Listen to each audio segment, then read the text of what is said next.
Hello and welcome to Skool News. Yeah, so today we're going to talk about a big one, engagement, and why some groups are like a ghost town, even if they have hundreds of members or thousands of members, and while some other groups are like these thriving villages of engagement. And so this is a big question on Skool. It comes up a lot in our community. And I think, this is going to be a big topic that we cover today. And we're going to discuss the differences between a lecture and a party, strangers and friends, and the difference between an audience and a community. Yes. And I think, people are going to learn a lot from this one today. And we're actually going to bang out two modules because the two modules belong together. Yep. Setup and first three members, as well as engagement and 10 true regulars. So we're going to bang both of these out right now. Let's start with this, setup plus first three members. Now, the key to setting up a community and building a community from the very beginning is to think of it like starting a party. And we've got something to watch here. This is actually quite relevant and almost perfect. Learned a lot about leadership and making a movement. Then let's watch a movement happen, start to finish, in under 3 minutes and dissect some lessons. First, of course, a leader needs the guts to stand alone and look ridiculous. But what he's doing is so simple, it's almost instructional. This is key. You must be easy to follow. Now here comes the first follower with a crucial role. He publicly shows everyone else how to follow. Notice how the leader embraces him as an equal. So it's not about the leader anymore. It's about them, plural. Notice how he's calling to his friends to join in. So it takes guts to be a first follower. You stand out and you brave ridicule yourself. Being a first follower is an underappreciated form of leadership. The first follower transforms a lone nut into a leader. If the leader is the flint, the first follower is the spark that really makes the fire. Now here's the second follower. This is a turning point. It's proof the first has done well. Now it's not a lone nut and it's not two nuts. 3 is a crowd and a crowd is news. A movement must be public. Make sure outsiders see more than just the leader. Everyone needs to see the followers because new followers emulate followers, not the leader. Now here come 2 more people, then 3 more immediately. Now we've got momentum. This is the tipping point, and now we have a movement. As more people jump in, it's no longer risky. If they were on the fence before, there's no reason not to join in now. They won't stand out, they won't be ridiculed, and they will be part of the in crowd if they hurry. And over the next minute, you'll see the rest who prefer to stay part of the crowd, because eventually they'd be ridiculed for not joining. And ladies and gentlemen, that is how a movement is made. So let's recap what we've learned. If you are a version of the shirtless dancing guy, all alone, remember the importance of nurturing your first few followers as equals, making everything clearly about the movement, not you. Be public, be easy to follow. But the biggest lesson here, did you catch it? Leadership is overglorified. Yes, it started with the shirtless guy, and he'll get all the credit, but you saw what really happened. It was the first follower that transformed a lone nut into a leader. There's no movement without the first follower. See, we're told that we all need to be leaders, but that would be really ineffective. The best way to make a movement, if you really care, is to courageously follow and show others how to follow. When you find a lone nut doing something great, have the guts to be the first person to stand up and join in.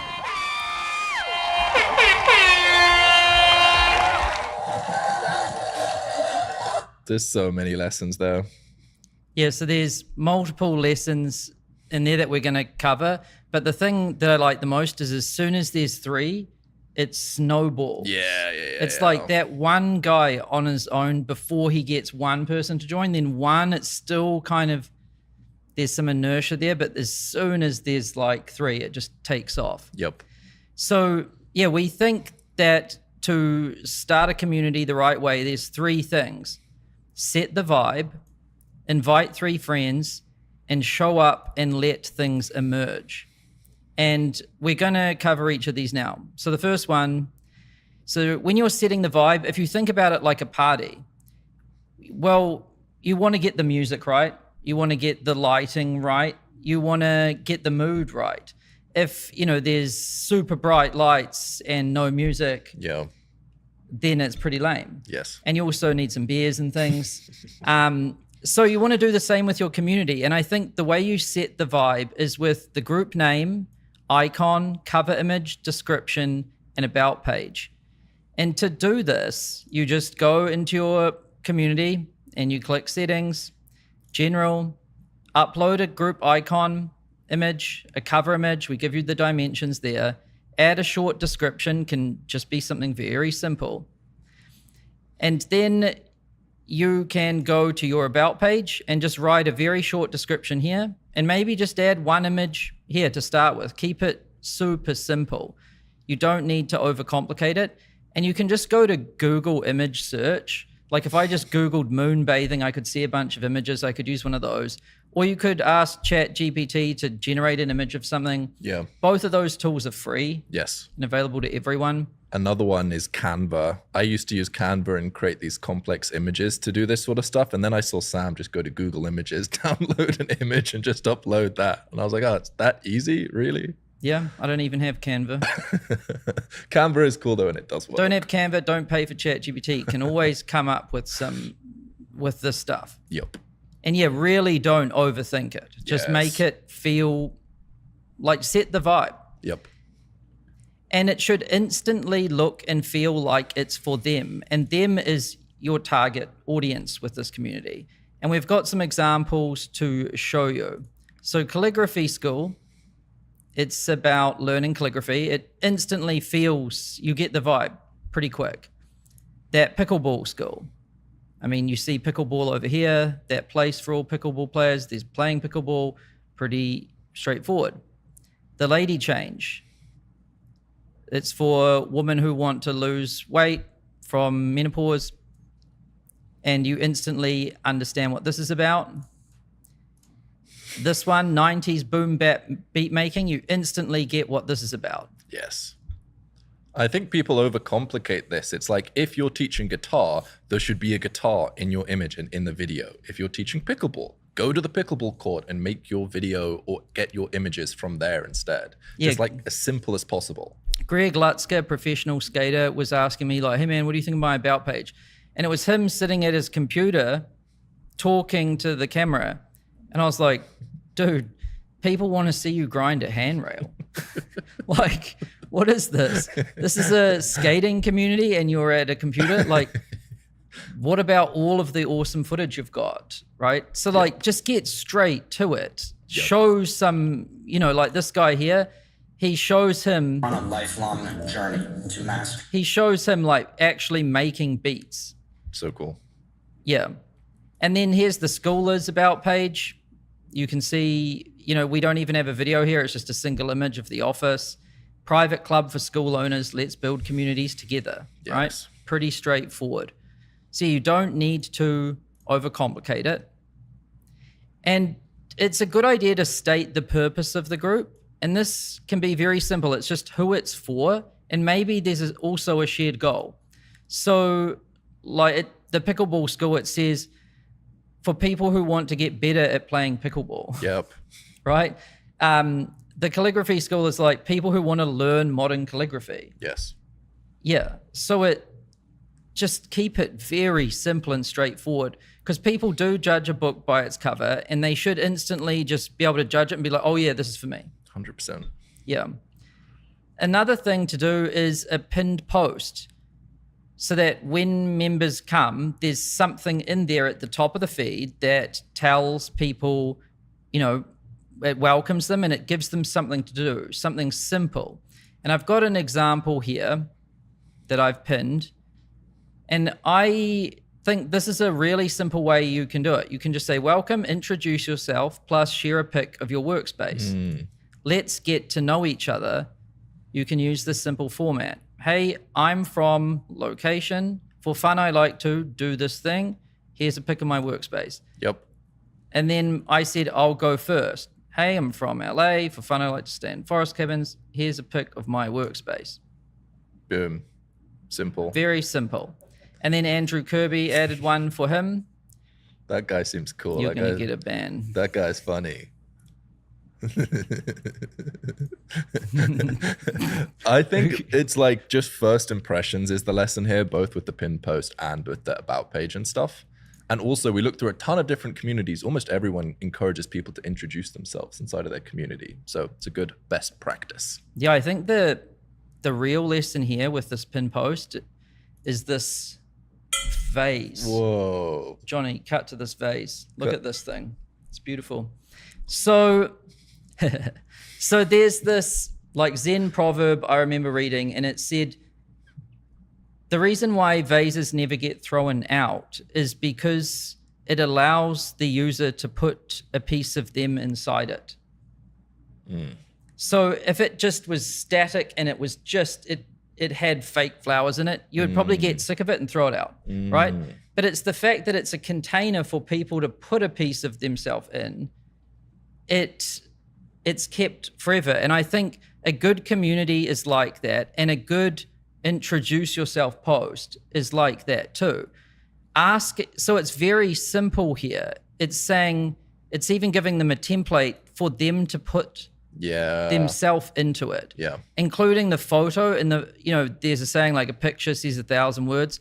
I've seen this work so well because what people do is they spot the vibe of other people's setups. Yep. They notice the guy who has an electric guitar in the background and they end up DMing him and being like, yo, do you play? Yeah. Or they notice the person that's in the snow or that's, you can just see the different vibes, and you can kind of tell if you're going to get along with someone by their workspace. Yeah, very true.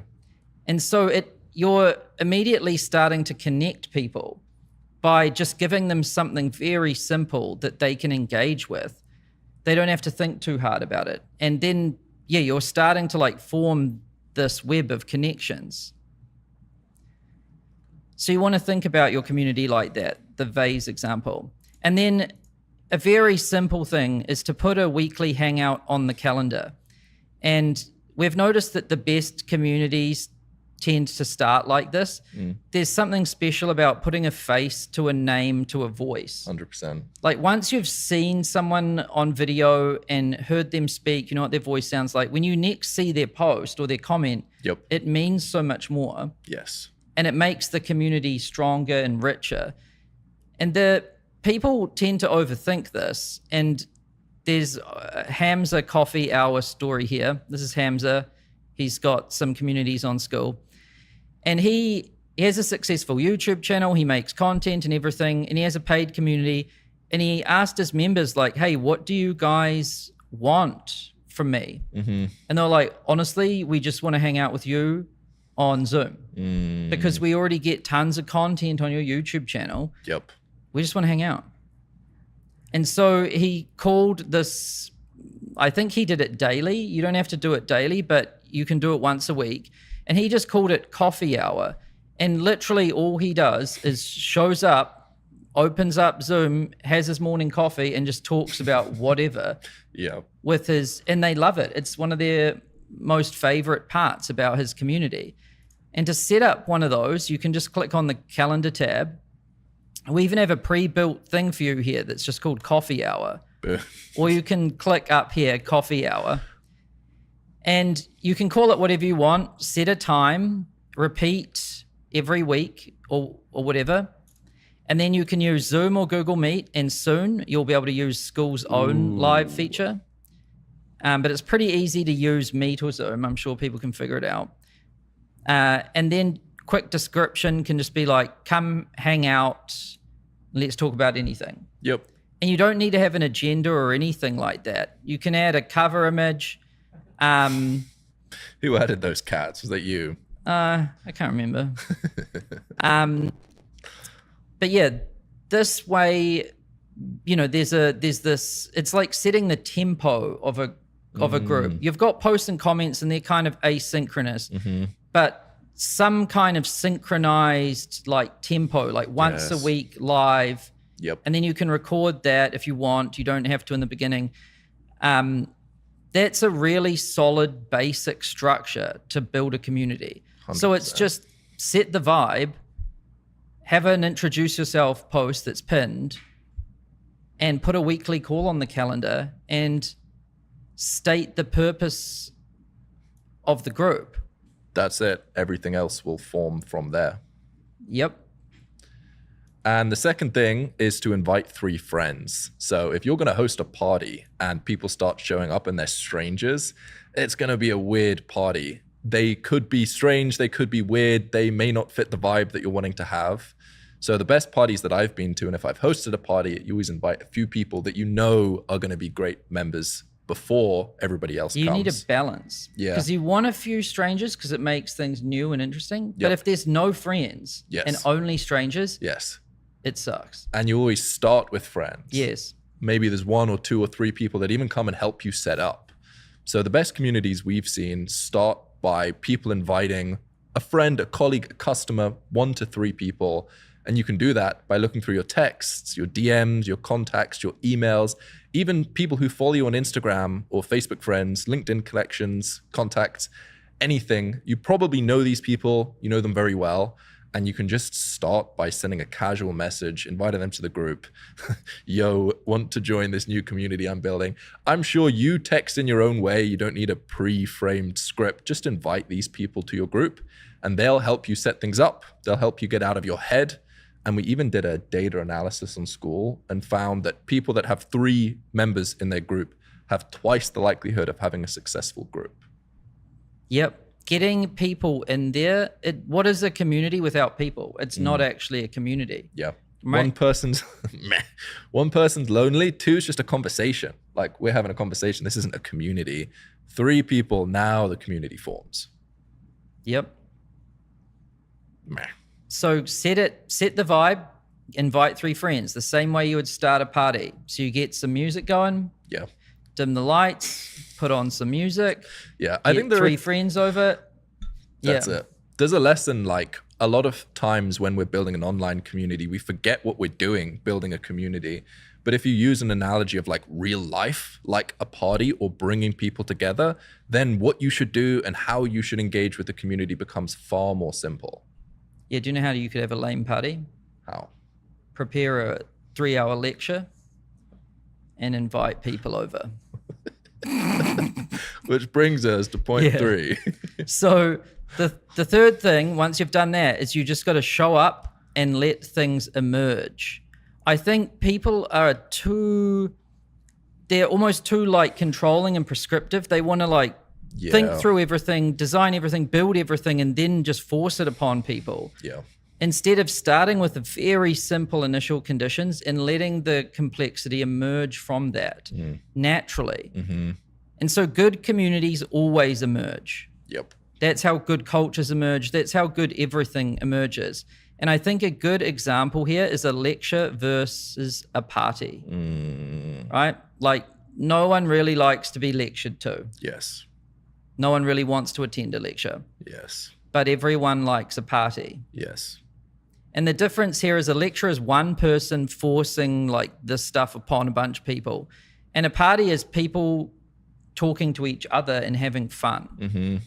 And so I think that, letting, and a good party always emerges too. Often the best parties are kind of spontaneous too, right? There's something to that. And you don't need to have everything ready before inviting people.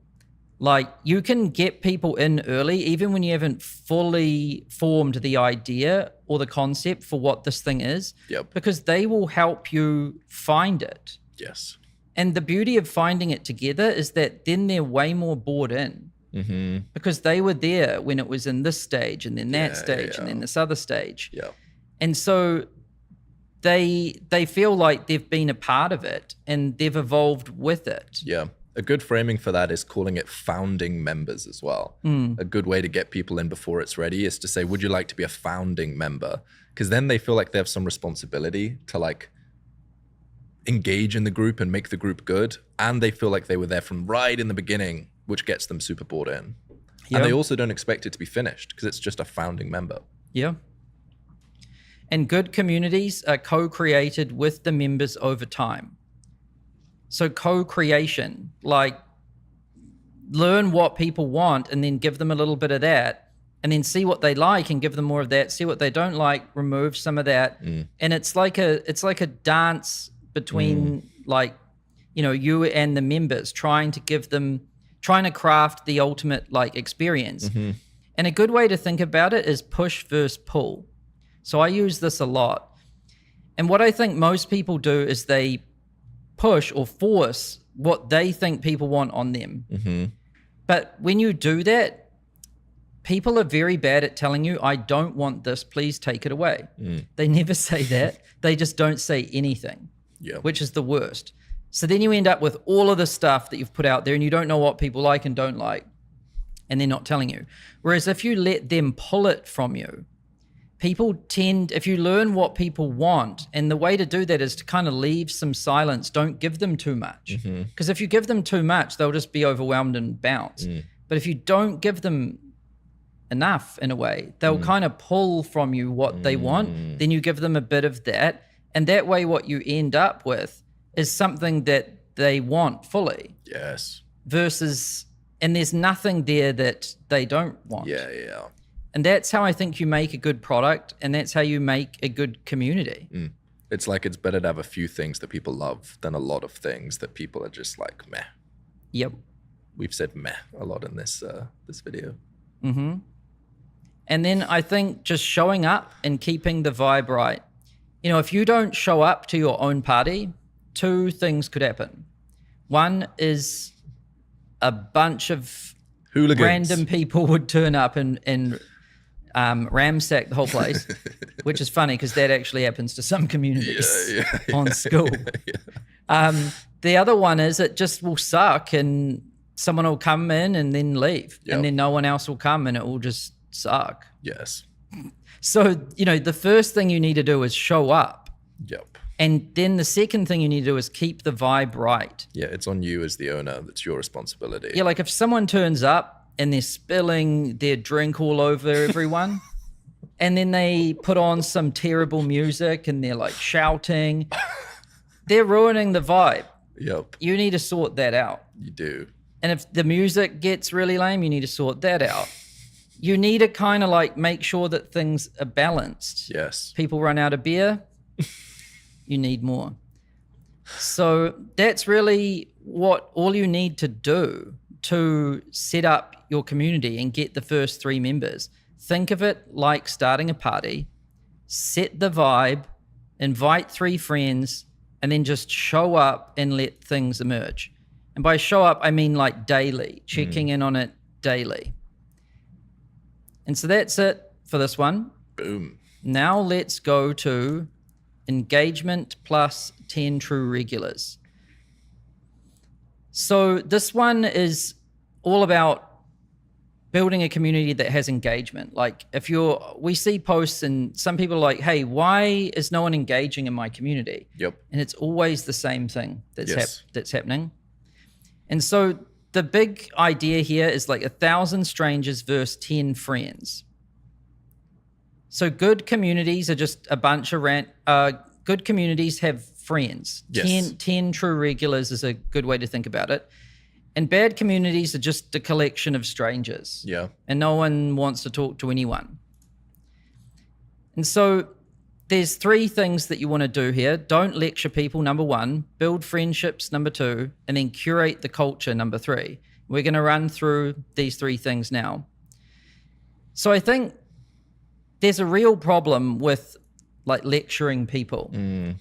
And I've thought a lot about this problem. Like, where does it come from and what's going on here? Yeah. And I think I've got a pretty good take on it now. And so it's thought leadership and value posts. And I want to show you what the rest of the world thinks about this kind of stuff. Walk on stage, walk on stage, walk on stage, walk on stage. I am a thought leader. You know that I'm a thought leader because I'm wearing a blazer, I have glasses, and I've just done this with my hands. I will now walk over to my laptop. By doing so, I'm demonstrating to you that as a thought leader, I understand technology and that there will be slides. Because everybody knows that a presentation seems more legitimate than it actually is if there are slides. I'm now going to come...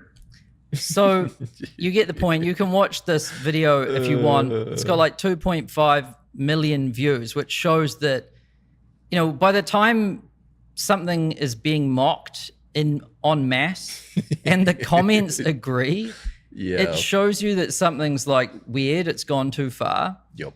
And I think social media kind of created... Social media and TED Talks and things that created this whole idea of being a thought leader or an expert or having authority or something. Yep. And it makes people act really weird, and it makes them do things that are known as value posts. And there's another whole like thing here called LinkedIn Lunatics, which has like 815,000 members. And LinkedIn Lunatics is talking about the like insufferable behavior on LinkedIn. And I'm sure you've experienced it yourself. Let me just give you a perfect example of like thought leadership and value posts. So here, this guy's saying, I proposed to my girlfriend this weekend. Here's what it taught me about B2B sales. Oh, that's funny. I'm sure you've seen this. It's everywhere. We have to delete this shit every day. I'm just like, delete. Yeah. It's like insane, honestly. It's one of the rules in Skool is no thought leadership posts. And here's another image about it. Like, LinkedIn Lunatics be like, what should I post about today? B2B lessons from getting engaged. Why is it all about getting engaged? Heroism of hiring a pregnant woman. Increased productivity. That was my from thing. Working in the bathroom. I always see things about leadership and Bali for some reason. But no, it's like 5 tips. Oh, this one, career lessons from my kids' lemonade stand. So it's like these people wake up and they're like, okay, I need to get some content. I need to post some value, right? And they just post this crap, and it's insane, honestly. But then, you know, they wonder why no one engages. We see this all the time. Someone will start a community and they're posting value posts every day. Like 10 things from Bali, this, these articles. We actually call them thought leader articles. They're very similar to a Medium article. Which is an insufferable thing. And so they're basically posting thought leader Medium articles into their community. Yep. And wondering why no one is engaging. Yeah. And the analogy is, imagine going to a party and standing up at the front and saying, all right, here's 10 ways that you can increase your engagement. Everyone's like, shut up. We're here to have fun. Yeah, you'd get booed. Yeah, don't tell me what to do. Yeah. And so, don't lecture people. If you want them to engage, don't lecture them. Yep. And the key to this is, like, good communities emerge. So it's kind of a dance, or this thing that comes from the initial conditions by setting the vibe and the vision and the goal, and then members coming in, and there's a interaction there. Yep. So the party versus lecture, don't be a thought leader. Yeah. Think of it as building a party or a movement. And the key to doing that is to ask questions that give members an opportunity to participate. The key thing is give members an opportunity to participate. Yeah. There's a good story here. There was this cake mix that people would sell, and it was a huge opportunity. And if you just put it in the oven, it makes this beautiful cake. The cakes were good. It was quick. It was easy. It was cheap, but it didn't sell. People weren't interested. So this company hired a team of the best psychologists in the world to figure out why nobody was buying this cake mix.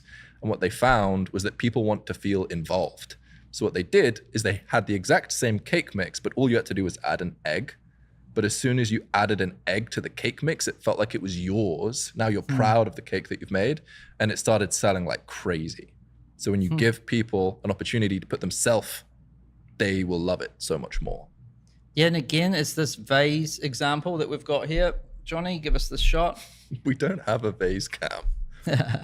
So allow, like, good communities have posts and questions and discussions that allow members to put a piece of them into it. Yes. Then they're bought in. They're a part of the community. Yep. Just like a vase, its use is that it allows you to put something of your own inside of it. Yep. The other thing is participate in comments and replies more than you post. So when we look at these people that say, I've got no engagement, what's going on? 100 thought leader posts, not a single comment. Someone else asks a question, they're like, fuck that, I'm not even going to read that. So like, that's not cool. Like, Imagine at a party, just someone speaking to you, you ignore them, and you just keep talking to them. Everyone hates that person at a party. yeah, but like, there should, when I think about it as a ratio, it's like 9-1, the amount of energy I put into comments, replies, and reading versus posting. Yep. Because you don't know what to post about unless you've got, like, really listened and engaged with the community to see what they need, and then you give it to them and you announce it in a post. 100%. Right? So you should be participating in comments and replies. That's where you're actually talking to someone. Doing a post is like a broadcast to everyone. So you're not really talking to someone. True. You're talking to the group. But when you're actually in the comments and replies, you're building relationships with people. True. And you should do this more than you post. And you should also listen more than you talk. And listening is reading on Skool. So like, you know, every morning I sweep the whole community. I go through everything since I basically went to sleep, and I read everything. And it gives me a good sense and a good feel for like what the community wants. Yes. And then that's what I should be focusing on, is delivering that. Yep. And you should ask for help solving problems. Like, if you're experiencing a problem, don't just like sit with it. Like, you can involve your community in that. And you can crowdsource solutions. It's a really effective way to get ideas. Skool has basically been built from the community. Yep. They told us what we should make, and then we did it. Yes. And you should ask for feedback. Like, a lot of the time when I'm contemplating doing this thing or that thing, I'll ask the community. This can also happen through DMs, by the way. It doesn't all have to be posts. Yeah. And include your members in decisions. Let them co-create the thing with you, and let them have a say in its future and its direction, because that's how you will build really loyal relationships and members. Yep. And it's just genuinely helpful to ask people for their thoughts. That too. Yeah. And you want to, I think a good leader, they're passionate about the subject. They should be the most passionate. You want to like build in public. Like, you don't have to have everything ready right away. You want to have a small amount and then ship it as you go, the same way we're making this course right now, and bring people with you on the journey. Yeah, that's good. So the first thing is don't lecture people. The second thing we've seen successful communities do is to build friendships inside of their community. So the good communities have strong relationships between the founder and the people, and then the people itself. We have an image here. Boom. On the left, which is the traditional way, is an audience where there's just one person who speaks to everyone inside. And then on the right, we have the community, which is the new way of doing things, where the owner is in the middle, connected with all the other members, but also all of the other members are connected with each other. And this is really cool because it means if you, as the owner, go away for a week, say you're on vacation, the community's still there. They're showing up not just for you, but for everybody else, so the community can stay super strong.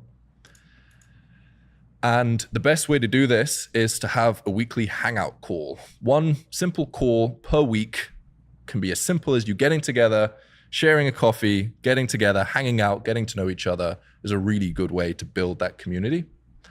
And a lot of people are like, oh, I don't want to do things that don't scale. I don't want to do it. I just want to build a course and leave it alone. I don't want to spend time doing something that doesn't scale.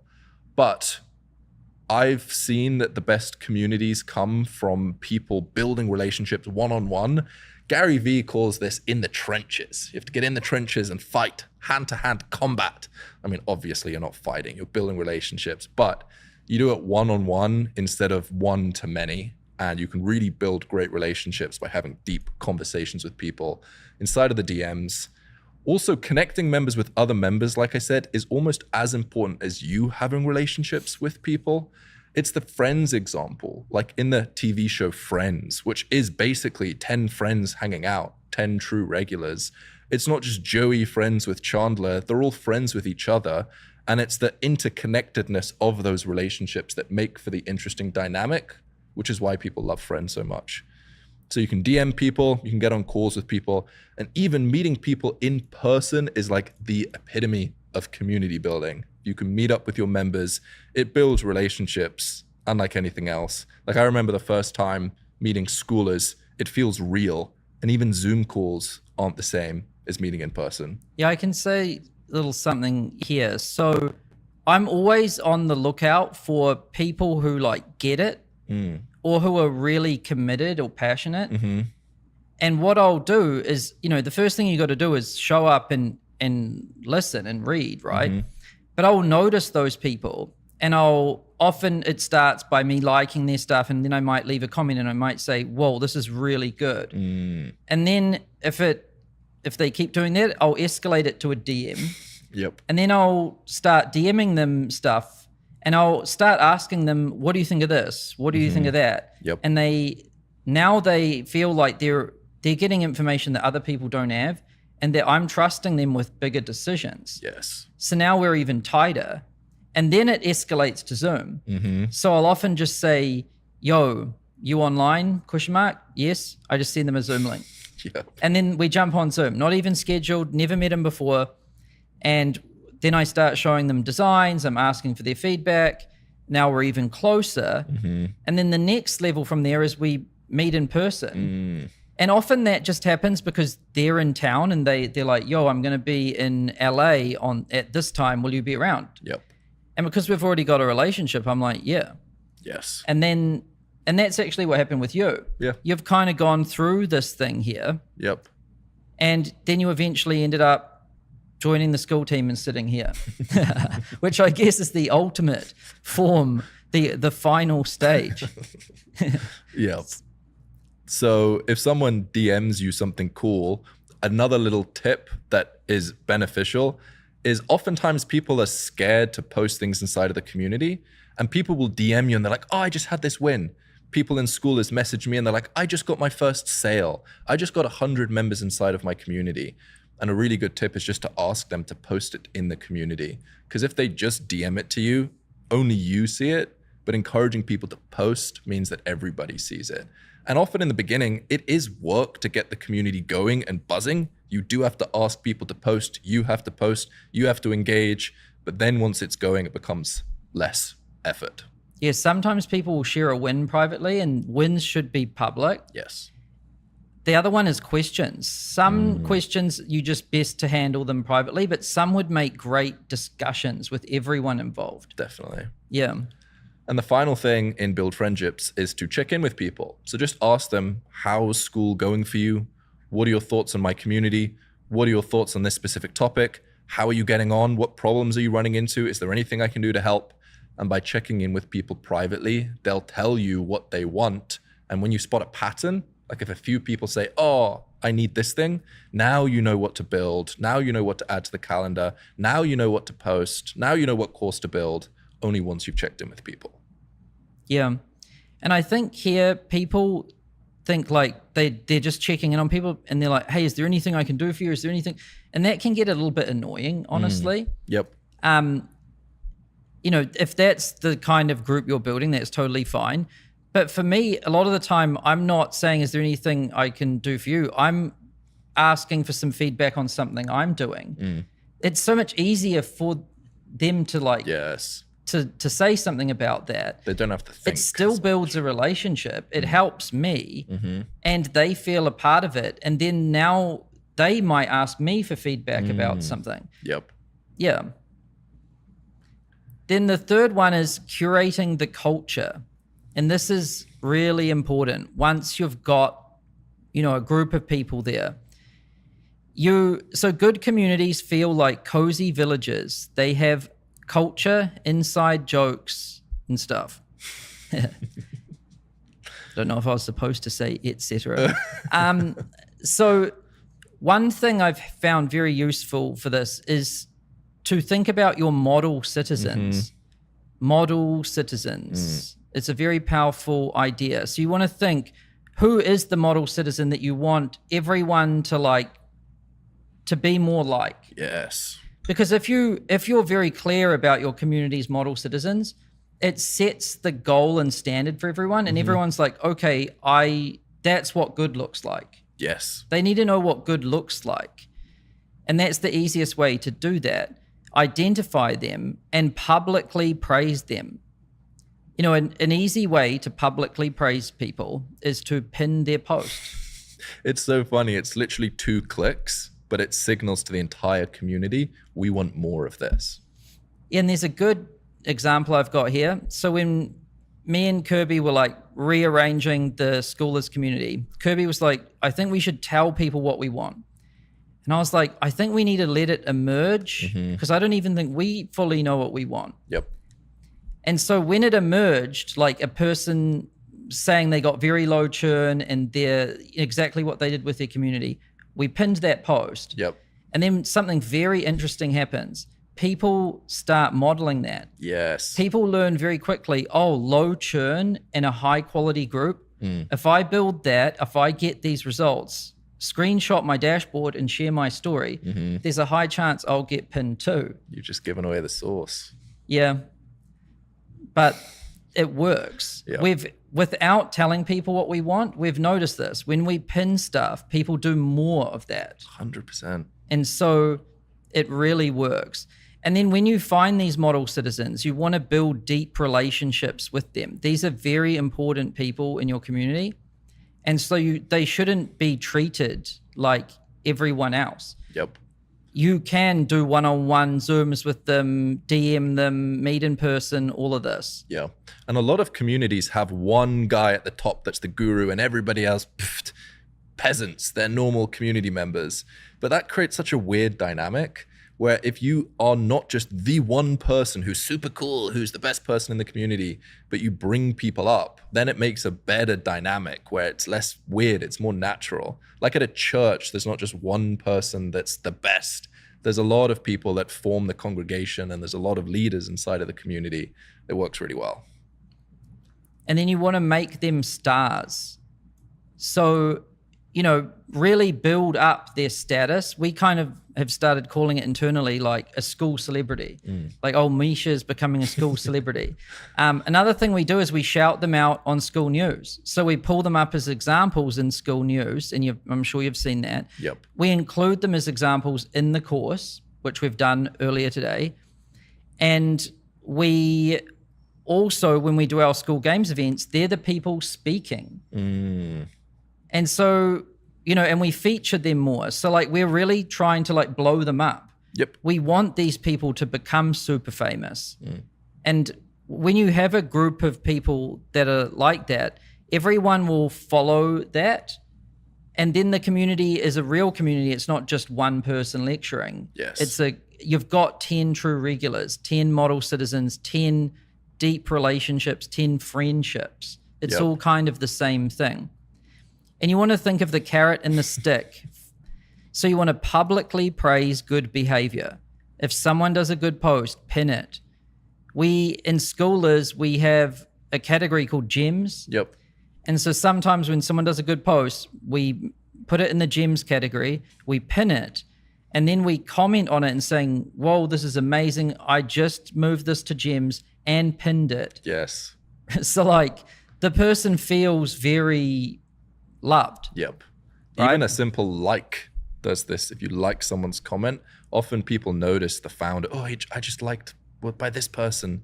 It's a good way to praise good behavior. Yeah, and you've got to moderate bad behavior too. This is the stick, right? So there's got to be an incentive and a reward, but also some kind of punishment for bad behavior. Yep. So I like to do most of this not in public because it's just not positive. Yep. So I try to deal with it in the DMs and things. So delete something, tell someone, hey, look, I deleted this because of this. Yep. But if it's a real problem for the whole community, it has to be addressed publicly too. Like sometimes you need to state, hey, I've noticed things have started to go in this direction. This is not what we're here for. And so you've got to kind of learn when it's right to do both. Yep. But praise should always be public. Yes. And then do something fun. So challenges are a great way to build culture. Like we've got the Skool games. Other communities have all kinds of different challenges like weight loss, crafting. Maybe this month everyone's going to craft this thing and take a photo of it and share it. Or everyone should learn this song on the guitar, record yourself doing it. And Challenges are a bit of work to set up, but I haven't seen anything that increases engagement as much as like a 30-day challenge, a 7-day challenge, where you say for this period of time, we're all going to try and do this thing. It crushes. Themes. So one period in Skool games, we called it the Season of Madness. And it was pretty crazy. It was crazy. And then we even had 1 month, which was called the Battle Royale, which was the peak craziness, where people weren't sleeping for days. But it still builds the culture. Yep. And then shared experiences. So going through things together. Some of the live webinars we've done for Skool when we launch a feature, if I made a mistake, that's a good shared experience for people. They remind me of it forever, and it becomes a meme and a GIF and all kinds of things. And meetups. So, you can, if you're I know who does this well, AI Jack. Oh, yeah. AI Automations by Jack. And when he's going to a new country, he'll DM everyone and be like, hey, let's meet up in London or let's meet up in Australia or whatever. Yep. But your members can also arrange meetups too. Yeah. And the pictures from those meetups are like the best asset ever. Nothing feels more like a community than when you see real people meeting up in real life. Yeah, for sure. You want people to share photos of those things. It's really good for the community. Yep. And it doesn't all have to be on topic. That's the other thing. Like, good parties don't just talk about like lead generation. They talk about other things too. And so that should almost be encouraged, honestly. A lead generation party. Which is why in this previous module, the introduce yourself part, you can see for fun, I like to. Yes. I didn't even this has got nothing to do with this community. It's just for fun, I like to. Yep. Because this actually, I noticed this when I ran my mastermind. People, when they said that they liked golf or cigars or like whatever, the other people who liked golf identified those people. They started playing golf together. Yes. The people who liked guitars or whatever. So like the fun question, even though it has nothing really to do with your community topic, it will actually build community better. 100%. A good example of this is when my community got 1,000 members, we all played Minecraft together and did a speed run to kill the Ender Dragon. I don't have a Minecraft community, but it was amazing, shared experience, completely unrelated, but it bonded people. Yeah. And jokes, like nothing bonds people together like jokes and having fun with your members, even like nicknames for people. Yep. Memes can be very powerful. And I want to show you some that have emerged from Skoolers because these are pretty cool.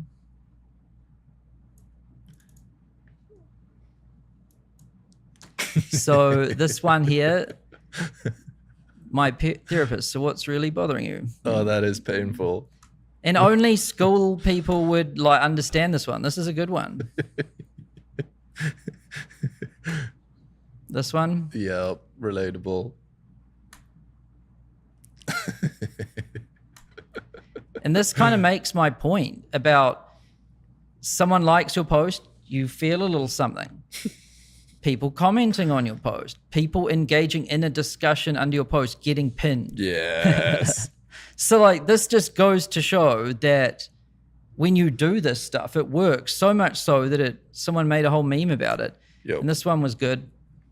Took us a while to ship our affiliates feature. But it's here now. It's here now, so Delete the meme. it's still a good meme.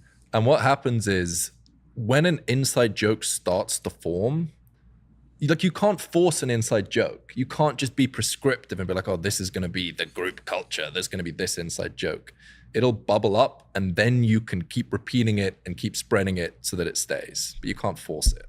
Yeah, I would say the best culture has to emerge, and then you have to find the things that are good that you like, or the things that stick, and you have to like pour gas on them. Yep. And keep bringing them up. And the things you don't like, you have to kind of like, yeah. And it's really good culture definitely emerges 100%. And here's another funny video. This is a good one.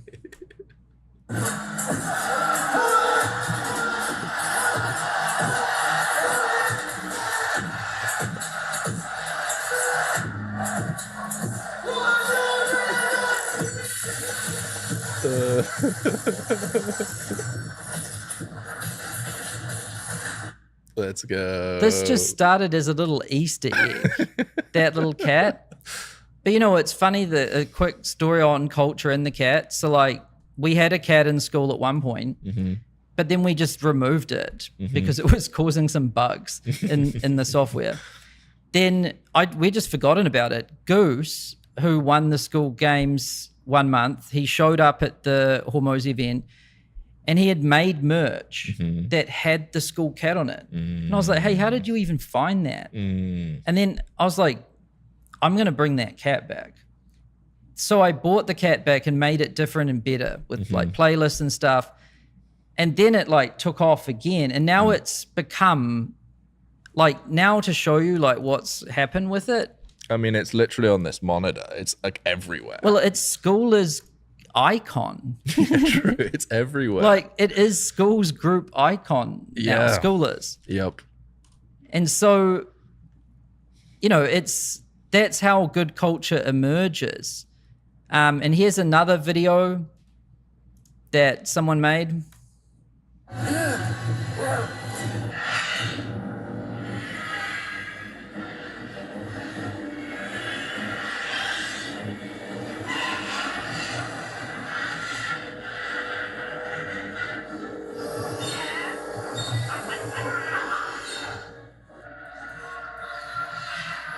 This is horrible.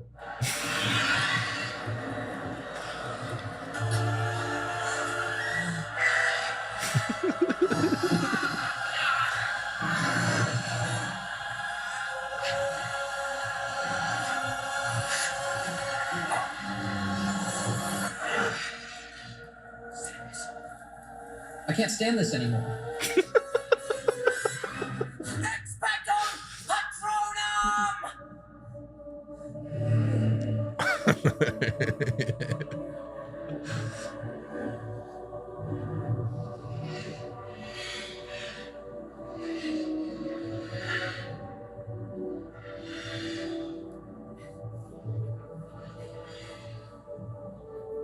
We need to help him.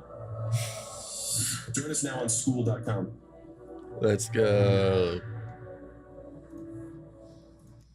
So I think when memes, jokes, and like even videos like that, as people start making them, that's when you've got a good community and a good culture going.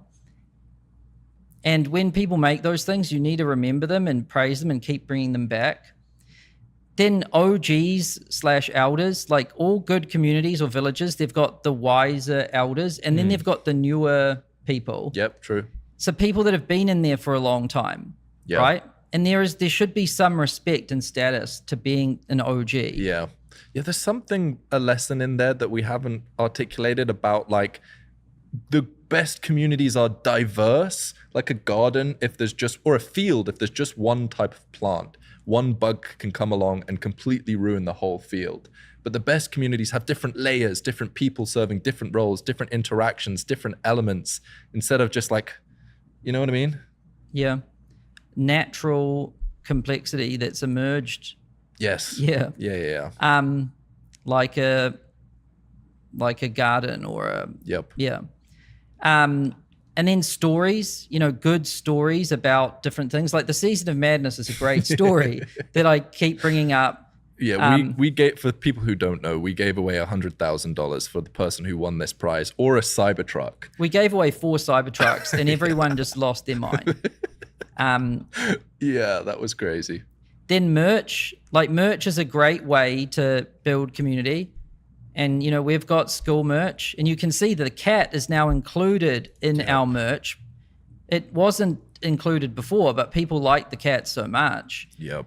And then we tried to even include community members in the photos of the merch. Yep.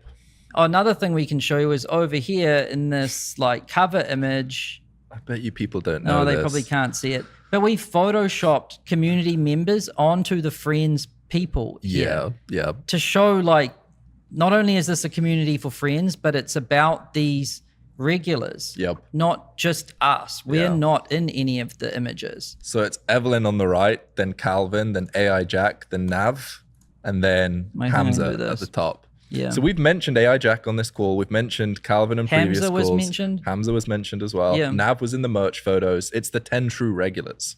Yep. And an insider joke, Hamza is talking to a woman. Which is what he teaches. Which is what he does a lot of. So, like, there's these little things hidden everywhere. Yep. Awards, like, it can be a great way to build community. So we've got these Skool Games awards. We've got a challenge and awards. Yep. We're giving people status. Yep. We're making them feel special, and we're building them up as an example. Yeah. A big thing here is we did not start with any of this stuff. Like, we used to do our weekly calls just on a laptop with Zoom. We've only got to this set later on. Your community will start so simple. Don't feel like you need all of these things, and it'll come over time. Years. It'll take years. Yeah, and you want to celebrate wins and listen and empathize during struggles. So when people are winning, or when the community's winning, really make everyone celebrate. But when everyone's having problems, address it and listen. Mm-hmm. Don't try to like not address it. Mm-hmm. So when we have a problem, we address it, and then we'll talk about it on Skool News. And we're like, sorry, look, here's how it happened. Yep. 'Cause you're going to make some mistakes. The most important thing is that you fix them. Yep. Yeah. And then this one's a huge one. Gather, organize, and curate the best resources. Yep. So we've found that over time, communities, there's a lot of shared wisdom that emerges from communities. And you want to, if you're reading and listening and paying attention, you can collect this stuff. And then every now and then, I think it's a good idea to curate the best of it in a course. And this is what we're doing right now in the classroom. So, we've taken everything we've learned from doing this far, and we're curating it and putting it into this training here. And so it's like, we didn't get these lessons ourselves. They came from the community. Yep. And I think this is how the best courses form. When they're natural, it's like the best wisdom from the community from all time, just curated into a small few modules. Yeah, that's good. Community wisdom. And so yeah, this is basically how you get engagement. And 10 true regulars is you don't lecture people. You let them participate, and you yourself participate and listen more than you talk. Yep. You involve them, you co-create the community together, and you consistently show up and you're passionate.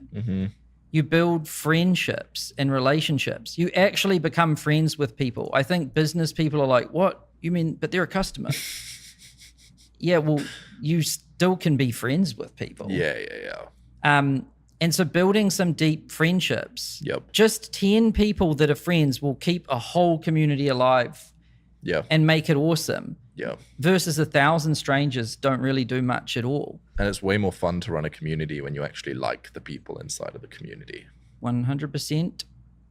And then curate the culture. There's no end to this, because the community is always changing, and you need to show up.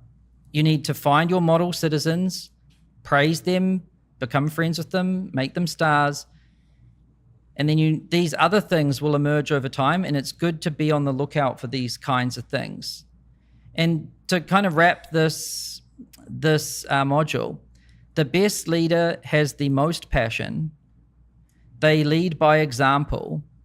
They show up daily, listen, and does whatever it takes for their members.